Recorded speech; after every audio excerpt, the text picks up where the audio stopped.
AP మద్యం case నిందితుల నివాసాలు కార్యాలయాల్లో సిట్ సోదాలు చేపట్టింది. ఈ కేసులో నిందితుడు రాజ్ కేసిరెడ్డి కార్యాలయంలో సిట్ అధికారులు సోదాలు చేస్తున్నారు. ఇక బాలాజీ గోవిందప్ప ఉండే భారతి సిమెంట్స్ కార్యాలయంలోనూ సోదాలు కొనసాగుతున్నాయి. నానగ్రామ్గూడలో చాణిక్యకు చెందినటువంటి ట్రీగిల్ రెస్టారెంట్లోనూ తనిఖీలు చేపట్టారు. ఇక మద్యం కేసు నిందితులు ఎక్కడ సమావేశమయ్యారనేటువంటి అంశంపై సిట్ అధికారులు ఆరా తీస్తున్నారు. సాంకేతిక ఆధారాలు సేకరించి సోదాలు చేస్తున్నారు. దీనికి సంబంధించినటువంటి మరిన్ని డీటెయిల్స్ మా కరెస్పాండెంట్ కుమార్ అందిస్తారు. Kumar. Thank you Chandu. AP liquor scam సంబంధించి ఇప్పుడు మొత్తం ఇటు తెలుగు రాష్ట్రాల్లో కూడా సంచలనంగా మారిందని చెప్పొచ్చు. ఈ ఏపీ లిక్కర్ స్కామ్ లోని ఎవరెవరు ఇన్వాల్వ్మెంట్ ఉన్నదనంటే ఇప్పటికీ విచారణ అయితే కొనసాగుతుంది. ముఖ్యంగా ఇటు ఏపీ లిక్కర్ స్కామ్ లోని పలు చోట్ల శోధనలు కూడా జరుగుతున్నాయి.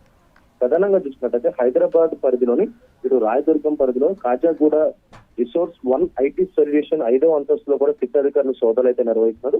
లిక్కర్ స్కామ్ డబ్బులు పంచుకోవడం కోసం హైదరాబాద్ లో పలు చోట్ల ఏదైతే నిందితులు 10 ఏర్పాట్లు చేసుకున్నట్లు కూడా ఇప్పటికే అధికారులు గుర్తించారు. ఆధారాల కోసం ఆయా ప్రాంతాల్లోనైతే ప్రస్తుతం సిట్ అధికారులు సోదాలు అయితే నిర్వహిస్తారు. ముఖ్యంగా ఇందులో పలు బృందాలుగా విడిపోయి ఈ సోదాలు జరుగుతున్నట్లయితే తెలుస్తుంది.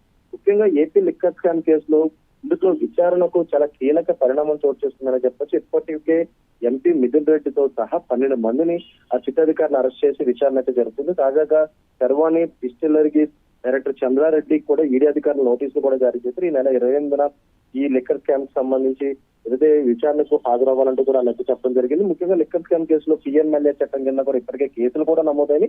2019-24 మధ్య Sharvani Alco Brew Private Limited APS PCL కు మద్యం సరఫరా చేసిందని 894 కోట్ల రూపాయలు టర్న్ ఓవర్ సాధించినట్టు కూడా ఇప్పటికే సిట్ అధికారులు అయితే గుర్తించారు. ఈ నేపథ్యంలోనే దీనికి సంబంధించి అసలు ఈ సిట్ లో ఉన్న మిగతా నిందితులు ఎవరైతే ఉన్నారో వీళ్ళందరూ కూడా ఈ లిక్కర్ స్కామ్ లో డబ్బులు పంచుకోవడానికి హైదరాబాద్ కేంద్రంగా ఏదైతే వీళ్ళు పనిచేసినట్లయితే తెలుస్తుంది. ముఖ్యంగా ఈ డబ్బులు పంచుకోవడానికి పలు చోట్ల డెల్ ఏర్పాటు చేసుకుని ఆయా ప్రాంతాల్లో వీళ్ళు మీటింగ్లు ఏర్పాటు చేసుకుని ఈ అమౌంట్ మొత్తం కూడా అక్కడ ఏదైతే పంచుకున్నట్లయితే ఇప్పటికే సిట్ అధికారులు గుర్తించిన నేపథ్యంలో ఇప్పుడు ఏదైతే పలు బృందాలుగా ఏదైతే ఇటు సిట్ అధికారులు విడిపోయి ప్రస్తుతం హైదరాబాద్ లో కూడా ఈ సోదాలు అయితే నిర్వహిస్తున్నారు.